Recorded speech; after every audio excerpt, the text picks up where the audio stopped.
అక్కడ మువ్వలు మళ్లీ సవ్వడి చేస్తున్నాయి. పాదాలు గజ్జెకట్టి ఆడుతున్నాయి. రాగం, తాళం, శృతి, లయ, నాట్యం జత కలుస్తున్నాయి. కొత్త నాట్య మయూరాలు పురివిప్పుతున్నాయి. కళతప్పిన కూచిపూడి కళాపీఠం మళ్లీ కళకళలాడుతోంది. గురు శిష్యుల నాట్య అనుబంధంతో పూర్వ వైభవం సంతరించుకుంటోంది.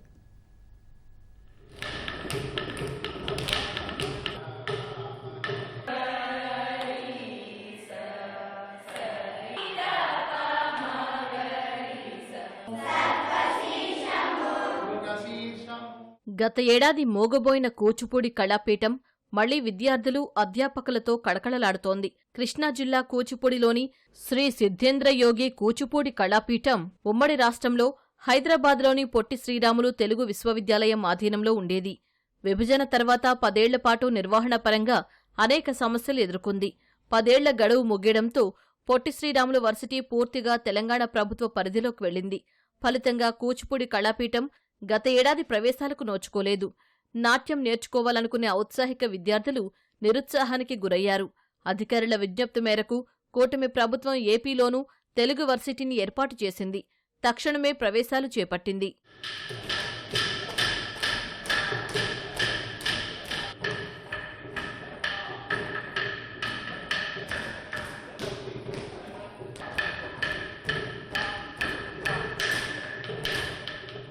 నేను ఇక్కడ రేపల్లె దగ్గర నుండి వస్తున్నాను. డైలీ సర్వీస్ చేస్తున్నాను. కేవలం 5,000 ఫీజుతోనే మాకు ఇక్కడ సీట్ రావడం జరిగింది. నేను గుడివాడ నుంచి డైలీ సర్వీస్ చేసి కాలేజ్కి వస్తాను.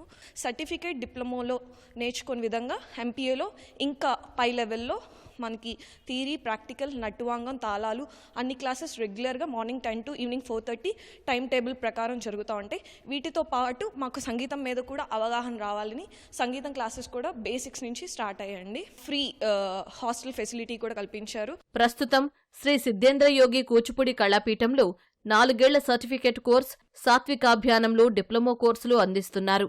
కూచిపూడి నృత్యాన్ని మరింత ప్రోత్సహించాలనే ఉద్దేశంతో ఫీజులు కూడా తగ్గించారు. గత ఏడాది వరకు ఎంఏ 2 ఏళ్ల కోర్సుకు 24,000గా ఉన్న ఫీజును 5,000కు, సర్టిఫికెట్ కోర్సుల ఫీజును 600 రూపాయలకు కుదించారు. పీజీ విద్యార్థుల కోసం కళాపీఠంలోని ఉచిత వసతి సౌకర్యం కల్పించారు. కూచిపూడి నృత్యం మీద ఉన్న మక్కువతో చిన్నప్పటి నుంచి నేర్చుకుంటూ దీనిలో పీజీ కంపల్సరీ చేయాలి అన్న ఇష్టంతో హాస్టల్లో ఉంటూ చక్కగా విద్య నేర్పిస్తున్నారు. ఇక్కడ రెగ్యులర్గా క్లాసెస్ జరుగుతూ మాకు కూచిపూడి చరిత్ర గురించి, ఎంతోమంది మహానుభావుల గురించి మాకు రెగ్యులర్గా క్లాసెస్ చెప్తూ మాకు విద్యను అందిస్తున్నారు. మాకు ఏజ్ బారైనా వాళ్ళు చేర్చుకున్నారు. ఎందుకంటే కళలకి అంతం లేదు. ఆ కళలో సాత్విక అభినయం ఒక కళ, అది కూడా నేర్చుకోవాలనే కుతూహలంతో చేరటం జరిగింది. ఇది ఉంటే ఏ డ్యాన్స్ అయినా ఎక్కడికి వెళ్ళినా ఏదైనా చేయగలే స్తోమత ఏర్పడుతుంది. కెరీర్ పరంగా విద్యార్థుల చదువులకు ఇబ్బంది లేకుండా కూచిపూడి నేర్చుకునేలా తరగతులు నిర్వహిస్తున్నారు అధ్యాపకులు. నెల రోజుల టైంలో ఏకంగా 140 అప్లికేషన్స్ అన్ని కోర్సెస్ మీద కూడా ఇక్కడ మనకి రావడం జరిగింది. దాంట్లో ఎంపీఏ కోర్స్, పీజీ కోర్స్కి 25 మంది పిల్లలు, డిప్లొమాకి 30 మెంబర్స్, 30 సీట్స్ పూర్తిగా ఫిలప్ అయినాయి. అలాగే యక్షగానానికి 18 సీట్స్ ఫిలప్ అయినాయి. సాత్వికాభినయం 10 సీట్లు, సర్టిఫికేట్ కోర్సు 47 మంది దీంట్లో జాయిన్ అవ్వడం జరిగింది.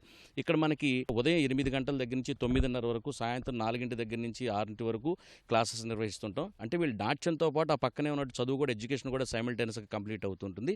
ఎంఏ యక్షగాన, సాత్విక మాత్రం ఈ ఫుల్ టైం కోర్సులు అవి 10 to 1, 2 to 4గా ఇక్కడ జరుగుతూ ఉంటాయి. కూచిపూడి కళాపీఠానికి పూర్వ వైభవం రావడంపై గ్రామస్తులు హర్షం వ్యక్తం చేస్తున్నారు. కూటమి ప్రభుత్వం అధికారంలోకి వచ్చిన తర్వాత కూచిపూడి నాట్యాభివృద్ధి ప్రత్యేక దృష్టి సారించింది. పాశ్చాత్య పొగడ్లు పెరుగుతున్న నేపథ్యంలో భారతీయ సంస్కృతి సాంప్రదాయాలను కాపాడాలన్న ఉద్దేశంతోనే తాము కూచిపూడి నాట్యాన్ని నేర్చుకుంటున్నామంటూ కూడా విద్యార్థులు చెప్తున్నారు. కెమెరామెన్ గోపితో శ్రీనివాస్, ఈటీవీ న్యూస్, కూచిపూడి, కృష్ణా జిల్లా.